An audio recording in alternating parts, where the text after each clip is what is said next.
శ్రీ మహాగణాధిపతయే నమః. శ్రీ మహాసరస్వత్యై నమః. శ్రీ గురుభ్యో నమః. శ్రీ లలితా మహాత్రిపురసుందరీ పరాభట్టారికాయై నమః.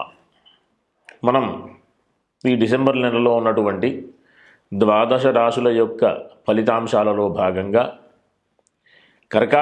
కర్కాటక రాశి వారికి ఉన్నటువంటి రాశి ఫలాలు చెప్పుకుందాం.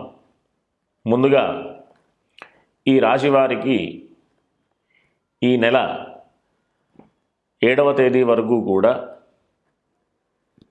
లగ్నంలోనే అంటే కర్కాటకంలోనే బృహస్పతి ఉచ్చస్థానంలో ఉన్నాడు కాబట్టి అనుకూలమైనటువంటి పరిస్థితి. శత్రువులు కూడా మిత్రులుగా మనకు ఉండేటటువంటి పరిస్థితి ఉంటుంది. అంతేకాకుండా లాభాధిపతైనటువంటి చతుర్థ లాభాధిపతైనటువంటి శుక్రుడు పంచమ కోణంలో మంచి అనుకూలమైనటువంటి పరిస్థితి. భూగృహ సంబంధమైనటువంటి వ్యాపారాలు చేసేవాళ్ళకి మంచి లాభదాయకమైనటువంటి స్థితి.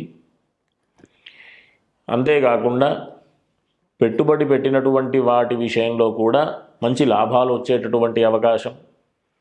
మానసికమైనటువంటి ఉత్సాహం వల్ల చేసేటటువంటి పనులలో మంచి విజయం, ఇట్లాంటి మంచి అవకాశాలు ఉన్నటువంటి పరిస్థితి. కాకపోతే ఈ రాశి వారికి 16వ తేదీ తర్వాత నుండి అంటే రవి సంచారం అనుకూలంగా ఉండేటటువంటి పరిస్థితి.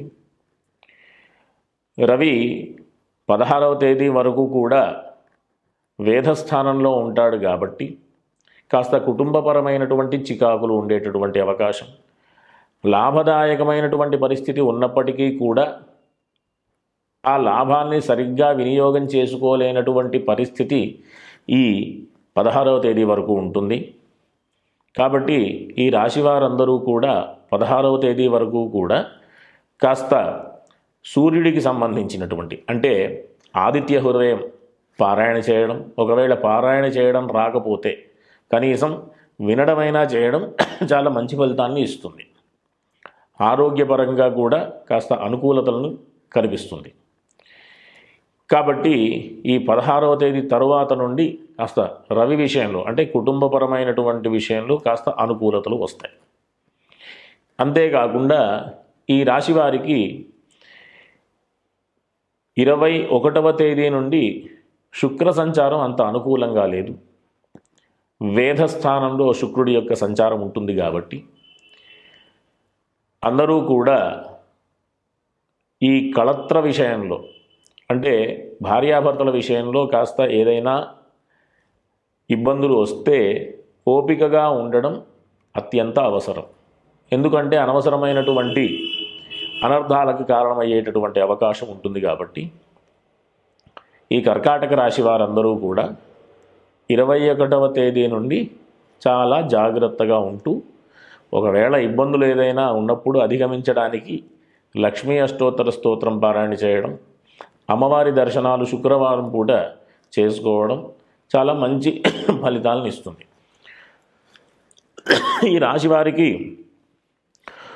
బుధుడి యొక్క సంచారం కూడా 7వ తేదీ నుంచి చాలా అనుకూలంగా ఉంది. కాబట్టి తృతీయ స్థానం అయినటువంటి అంటే సోదర స్థానం కానివ్వండి, వీళ్ళు చేసేటటువంటి పనులలో వీళ్ళకి సంబంధించినటువంటి సామర్థ్యం విషయంలో కానివ్వండి, ఎవరైనా విదేశాలకు సంబంధించినటువంటి ప్రయత్నం చేసే వాళ్లకు కూడా కానివ్వండి, వీళ్ళందరికీ కూడా ఈ 7వ తేదీ నుంచి కాస్త అనుకూలంగా ఉండేటటువంటి పరిస్థితి.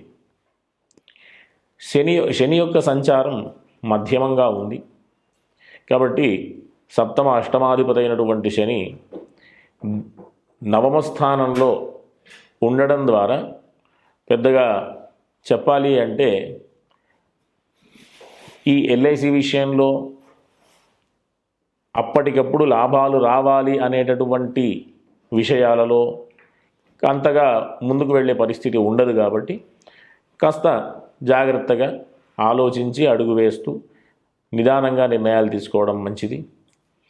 తరువాత వీళ్ళు 7వ తేదీ నుండి బృహస్పతి యొక్క సంచారం అంత అనుకూలంగా లేదు. కాబట్టి ఎందుకంటే బృహస్పతి వ్యయస్థానంలోకి మారేటటువంటి అవకాశం.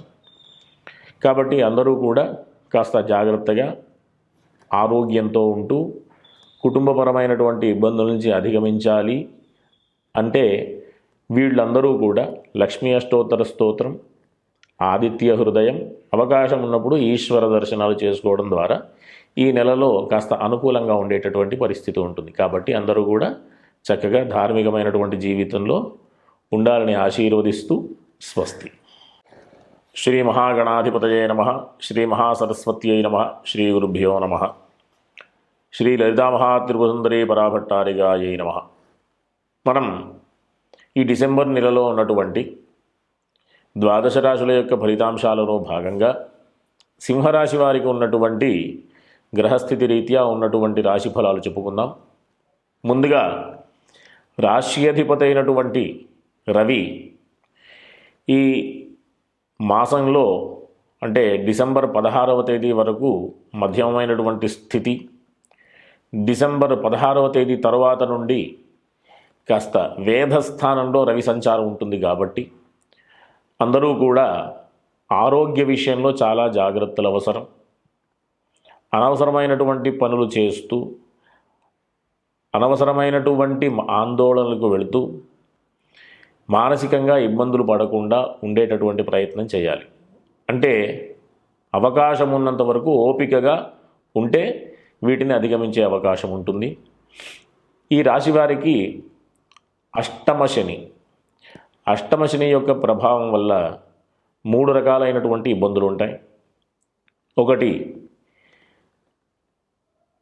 ఉద్యోగ వ్యాపార సంబంధమైనటువంటి విషయాలు, తరువాత కుటుంబపరమైనటువంటి విషయాలు, తర్వాత మానసికమైనటువంటి ఆందోళనలు.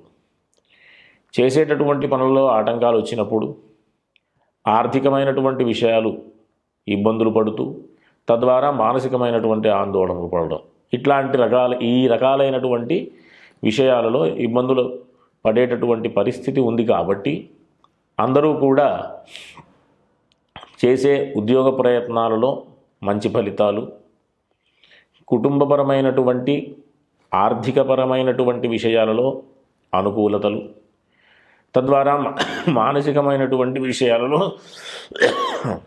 అనుకూలమైనటువంటి స్థితి రావాలి అంటే మాసమంతా కూడా వీళ్ళందరూ అంటే సింహరాశి వాళ్ళందరూ కూడా హనుమాన్ చాలీసా పారాయణ చేయడం, ఇన్ని రకాలైనటువంటి ఇబ్బందుల నుంచి అధిగమించాలి అంటే అవకాశం ఉన్నటువంటి వారు నల్ల నువ్వులు దానం చేయడం, నువ్వుల నూనె ఈశ్వరాలయంలో దీపారాధనకి వినియోగం చేసేటటువంటి ప్రయత్నం చేయడం, ఇవన్నీ కూడా చేయడం ద్వారా అనుకూలమైన పరిస్థితి ఉంటుంది. ఇన్ని రకాలైనటువంటి ఇబ్బందులు ఉన్నప్పటికీ కూడా బృహస్పతి 7వ తేదీ నుండి మంచి స్థానంలోకి అంటే లాభస్థానంలోకి, పంచమ అష్టమాధిపతి అయినటువంటి బృహస్పతి ఏకాదశం అంటే లాభస్థానానికి మారుతున్నటువంటి పరిస్థితి. కాబట్టి ఇన్ని రకాలైనటువంటి ఇబ్బందులు ఉన్నప్పటికీ కూడా అధిగమించేటటువంటి అవకాశాలు వీరికి ఉండేటటువంటి పరిస్థితి ఉంటుంది. కాబట్టి అందుకోసమే ఈశ్వరాలయంలో నువ్వుల నూనె ఇవ్వడం ద్వారా మంచి ఫలితాలు పొందేటటువంటి అవకాశం ఉంటుంది. అంతేకాకుండా ఈ రాశి వారికి ఈ మాసమంతా కూడా శుక్ర సంచారం, తరువాత కుజుడి యొక్క సంచారం అన్నీ కూడా మధ్యమంగా ఉన్నాయి. కాస్త కుజుడి యొక్క సంచారం 9వ తేదీ మారి 6వ స్థానంలో అననుకూలమైనటువంటి అంటే వేధస్థానంలో ఉంటుంది. కాబట్టి ఈ వృత్తికి సంబంధించినటువంటి విషయాల్లో ప్రధానంగా భూగృహ సంబంధం అంటే భూమి మీద చేసేటటువంటి వ్యాపారాలు, భూమి మీద పెట్టేటటువంటి పెట్టుబడులు అవి ఈ మాసం చేయకుండా వేరే మాసానికి వచ్చేటటువంటి మాసానికి వాయిదా వేసుకోవడం మంచిదని నా సలహా. కాబట్టి ఏదైనా ఇట్లాంటి పరిస్థితే ఉంటే గనక మంగళవారం పూట సుబ్రహ్మణ్య స్వామివారి యొక్క దర్శనం చేసుకోవడం మంచి ఫలితాలను ఇచ్చేటటువంటి అవకాశం ఉంటుంది. కాబట్టి విద్యార్థులు కానీ, భూగృహ సంబంధమైనటువంటి వ్యాపారస్తులు కానీ, అంతేకాకుండా నిత్యం చేసేటటువంటి కర్మలు అంటే వృత్తి, ఉద్యోగ, వ్యాపారాలు ఇవన్నీ కూడా అనుకూలంగా ఉండాలి అంటే ముందు చెప్పినట్టుగా ఆంజనేయ స్వామికి సంబంధించినటువంటి దర్శనాలు, హనుమాన్ చాలీసా పారాయణ చేయడం, ఈశ్వర దర్శనాలు, అవకాశం ఉన్నటువంటి వాళ్ళు నల్ల నువ్వులు దానం చేయడం, ఇంకా అవకాశం ఉన్నటువంటి వాళ్ళు ఈశ్వరాలయంలో నువ్వుల నూనె దీపారాధన కోసం వినియోగం చేయడం, ఆదిత్య హృదయం పారాయణ చేయడం, ఇవన్నీ కాస్త కొంచెం అనుకూలమైనటువంటి స్థితిని కల్పించే ప్రయత్నంగా ఈ మార్గంలో వెళ్ళండి అని చెప్పడం అన్నమాట. మనకి ఏదైనా ఇబ్బందులు ఉన్నప్పుడు దైవికమైనటువంటి మార్గంలోనే వెళ్ళి దాన్ని సాధిస్తూ అనుకూలమైనటువంటి పరిస్థితులు కల్పించుకునేటటువంటి ప్రయత్నం చేయాలి అని సలహా అన్నమాట. కాబట్టి అందరూ కూడా సుఖంగా ఉండాలని ఆశీర్వదిస్తూ స్వస్తి.